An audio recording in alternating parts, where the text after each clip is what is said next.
Did you know that you can automatically measure the sentiment of a text? Let me show you how easy that is in Python. First, you install and import the package called TextBlob. Now, suppose we want to analyze the sentiment of this text that says, "The movie is okay, Kate's performance is spectacular, but the story is average." We apply TextBlob on the text, and that's it.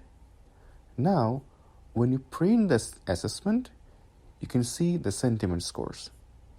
The polarity score can be anything between -1 and 1. If the score is above 0, that means the sentiment is positive. For example, here the polarity is 0.3, which means the sentiment is positive in this text.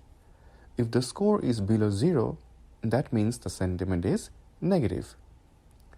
TextBlob further shows you which words in the text are responsible for the sentiment. For example, the word okay has a positive sentiment of 0.5.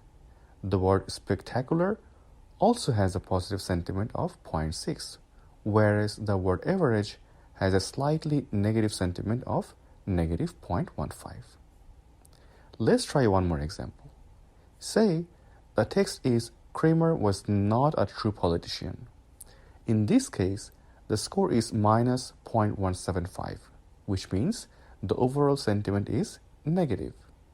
And the words not true are responsible for the negative sentiment. Let me know in the comment if you have any questions about sentiment analysis.